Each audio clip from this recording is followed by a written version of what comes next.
जब इंसान एक दूसरे के साथ सेक्स करने लगता है तो वो दूसरों को भूल जाता है। अपने खुद की बहन हो, भाई हो, बीवी हो, चाचा हो, चाची हो, अगर किसी के साथ गलत रिश्ता बन जाता है ना, तो सामने वाला फिर अपने आप को बेटर समझता है, सामने वाले को गलत समझता है।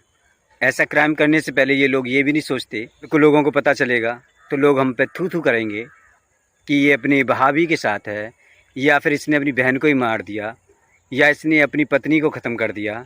एक सेक्स के चक्कर में लोग पता ना क्या क्या कर देते हैं। सेक्स को इतना ज़्यादा तवज्जो दिया जाता है कि समझ में नहीं आता सेक्स के अलावा लाइफ लोगों की है या नहीं है। अगर किसी के साथ संबंध बन भी जाते हैं तो इसका मतलब ये तो नहीं है कि किसी का मर्डर कर दिया जाए, किसी को मार दिया जाए या किसी को छोड़ दिया जाए। गलती होती है, अपनी गलती को एक्सेप्ट करने की जगह और उस गलती को दोहराते हैं, फिर ऐसा क्राइम कर बैठते हैं, ना वो मिलती है ना वो मिलता है। हेलो, नमस्कार, आदाब, सत श्री अकाल। मैं सानिस्टार हाजिर हूँ फिर से एक नई कहानी लेकर।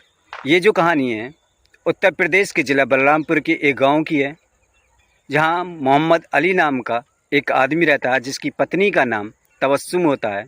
तबस्सुम 9 महीने की प्रेग्नेंट होती है और उसके कुछ दिन बाद ही बच्चा होने वाला होता है। तो वो काम करने में थोड़ी असमर्थ होती है कि उसके ऑलरेडी 2 बच्चे होते हैं। उनको खाना खिलाने के लिए या उनको पालने के लिए या उनको संभालने के लिए वो असमर्थ थी। वो बिल्कुल ही यूज़लेस समझ सकते हैं, क्योंकि जब लेडी प्रेग्नेंट होती है तब उससे काम ज़्यादा नहीं हो पाता है और वो चाहती है कि वो आराम करे और काम कोई और करे। तो तबस्सुम अपने पति से कहती है कि जाइए मेरे मायके से मेरी बहन तरन्नुम को बुला लाइए। तो मोहम्मद अली अपनी ससुराल चला जाता है। वहाँ से वो अपनी साली तरन्नुम को बुला लाता है। तरन्नुम अभी 16-17 साल की होती है, जवानी की दहलीज पर कदम रख रही होती है। उसके जो सीने के उभार हैं वो बहुत तेज़ी के साथ बहुत अच्छे तरीके से उभर रहे थे। अपनी साली के उभारों को देखकर मोहम्मद अली के दिल में गंदे गंदे ख्याल आने लगते हैं। वो उसे पाने के लिए मचलने लगता है और वो ऐसे मौके की तलाश में रहता है जिससे वो एक दिन उसको दबोच ले। जब तक पत्नी के जब कोई बच्चा न हुआ तब तक तो वो अपने मंसूबे में कामयाब ना हो पाया। उसको बस अपनी साली को देखकर मजाक करके ही दिल बहलाना पड़ता था और उसके दिल में बस उसे पाने की हवस रहती थी।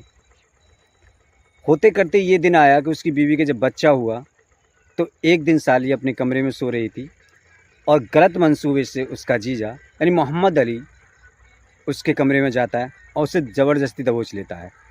वो कुछ कहने की कोशिश करती है, उसके मुंह को दबा लेता है और उसके साथ वो गलत काम करता है जो नहीं करना चाहिए था।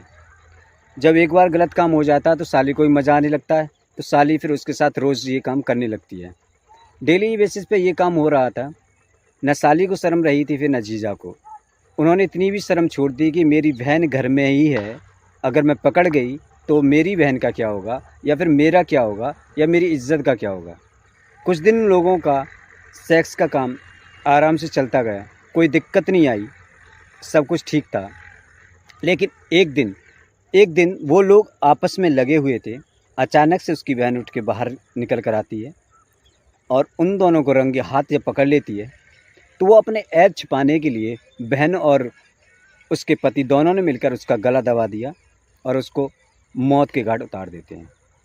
ये बात जब मोहल्ले में पता चलती है, अचानक से एक लेडी जिसकी मृत्यु हो गई, वो ये जानते हुए कि उसके अभी जो बच्चा हुआ वो तो साफ सुथरा हुआ था, बिल्कुल सही हुआ था, अचानक से मौत कैसे हो गई।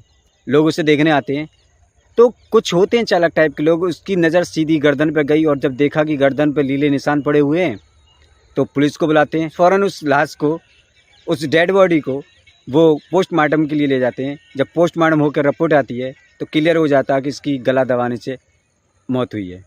वो 3 लोग घर में ओनली थे। पुलिस दोनों से पूछताछ करती है। पुलिस उन दोनों के खिलाफ चार्जशीट तैयार करके उन्हें जेल भेज देती है, उन्हें सज़ा हो जाती है। बच्चों को बुआ के हवाले कर दिया जाता है। दोस्तों, अगर इन दोनों के बीच में हवस न होती तो आज दोनों ये क्राइम न करते और दोनों की ज़िंदगी ख़राब न होती, ना वो मासूम मारी जाती, ना इन दोनों की ज़िंदगी ख़राब होती। हो सकता था गलती हुई थी इन दोनों से तो ये माफ़ी भी मांग सकते थे, लेकिन अदर हो सकता कि पत्नी वो माफ़ कर देती। सो दोस्तों, ये कहानी सुनाने का मकसद किसी का दिल दुखाना नहीं है, किसी की भावनाओं को ठेस पहुँचाना नहीं है। केवल सतर्क करना है। सतर्क रहिए, समझदार बनिए।